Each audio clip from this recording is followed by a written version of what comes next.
This is no single story, but a saga of children caught between worlds and warriors who shaped history, from Cynthia Ann Parker to Herman Lehmann and even Geronimo.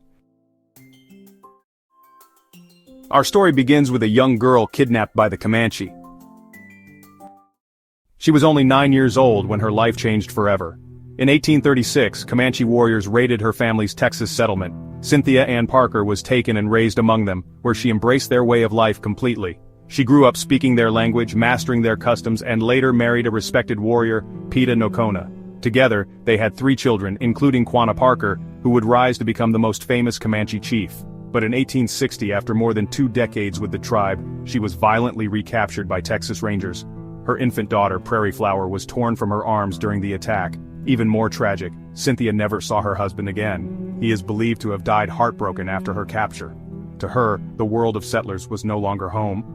She longed for her family, but was never allowed to return. For the rest of her life, Cynthia Ann lived in sorrow and isolation, torn between 2 worlds, but belonging fully to neither. Cynthia's son Quanah would go on to change history as the last great Comanche chief. Want to know how? Hit subscribe and stay tuned for more. But Cynthia's life with the Comanche was forever tied to one man, a warrior and leader. He was the warrior chief of the Nocona Comanche, feared, respected, and remembered in Texas frontier history. His name was Peta Nocona. Born into a world of raids, battles, and survival on the plains, he rose as a skilled horseman and fighter. His people saw him as a leader who could stand against relentless U.S. expansion and rival tribes alike.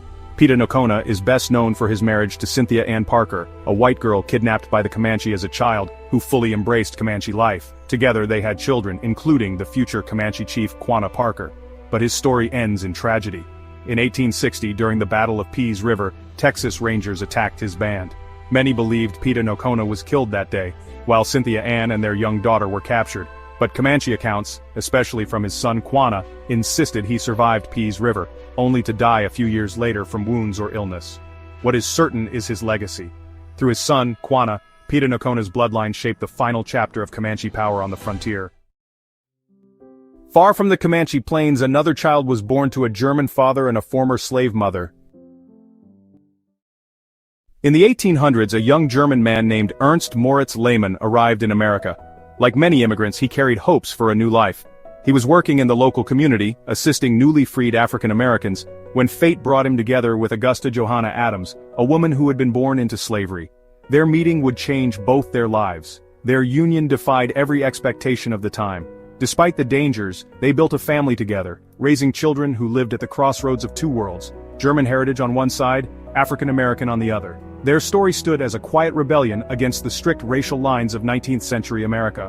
While history often silences such voices, the Lehmanns remind us that love and resilience could flourish even in a society divided by oppression. Their descendants carried forward both legacies, proving that family can overcome the harshest barriers of race, class, and circumstance. One of their children, Herman Lehmann, would go on to live a life of adventure and hardship entirely his own. Born to this remarkable couple, he looked fully white. But did you know he was actually half black? His story is linked in the comments. While Cynthia and Peta were shaping Comanche history, another child would be pulled into a similar world. This boy was kidnapped and forced into a world completely unlike his own. In 1870, at just 11 years old, Herman Lehmann was taken by Apache warriors in Texas. Ripped from his German-American family, he would spend the next 9 years living as a Native American. First adopted by the Apaches, Herman was trained as a warrior, learning their language, customs, and survival skills. He took part in raids and battles, eventually becoming so assimilated he forgot his native tongue and identity. Later, he was captured by the Comanche and adopted again, this time by a chief who treated him like a son. When the U.S. Army found him at age 20, Herman no longer saw himself as white. Reuniting with his birth family was painful. He struggled to reconnect, caught between 2 worlds that both claimed him, yet neither truly felt like home. Would you have stayed with your new tribe, or gone back to the family you barely remembered? His capture was only the beginning. What happened next would define his entire life.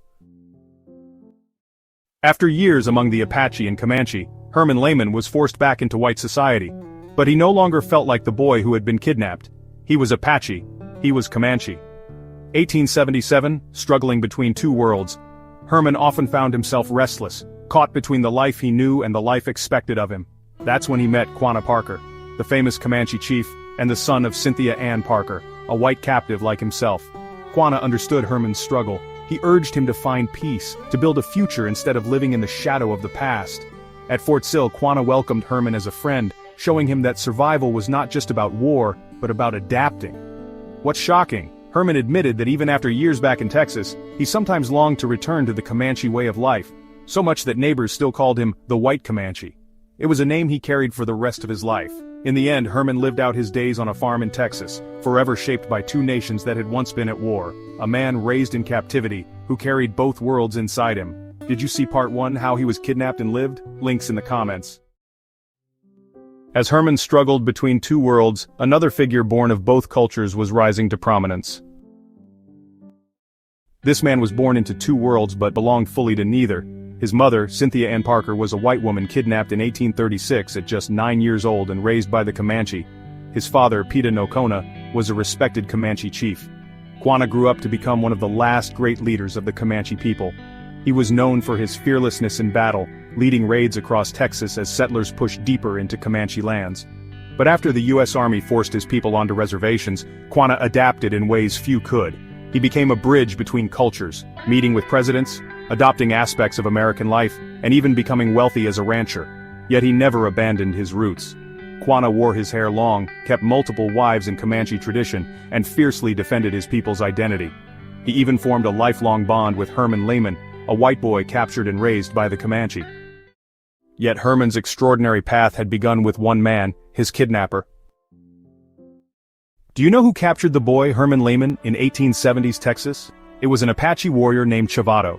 Born into the fierce struggle between his people and U.S. expansion, Chevato grew up in a world of constant raids, survival, and resistance. He earned respect as a skilled fighter and leader, taking part in battles that defined the Apache fight for freedom. During one of these raids, Chevato took young Herman Lehmann alive, pulling him into Apache life.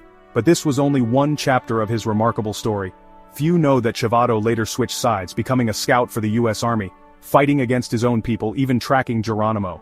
Haunted by the destruction of Apache life, he lived through the violent clash of two worlds, carrying both loyalty and betrayal on his shoulders. In old age, Chevato shared his experiences in a rare autobiography, offering one of the few first-hand Apache perspectives of that time. His life was filled with contradictions: raider, warrior, scout, survivor. But through it all, Chevato remained a living symbol of the Apache struggle to endure. And that brings us to Geronimo himself, a name that still echoes as one of the most enduring symbols of native resistance. He was more than a warrior. He became a legend. His name was Geronimo, the most feared Apache fighter in American history. Born in 1829, he lived through relentless attacks as U.S. and Mexican forces invaded Apache lands. But his life changed forever when Mexican soldiers massacred his wife, children, and mother. From that moment, he swore vengeance. Geronimo became known for his unmatched courage and near-supernatural survival. He led daring raids across the Southwest, slipping through mountains and deserts where no army could catch him. Soldiers said he could see into the future, vanish into thin air, and strike without warning. For decades, Geronimo resisted capture, outsmarting thousands of U.S. and Mexican troops.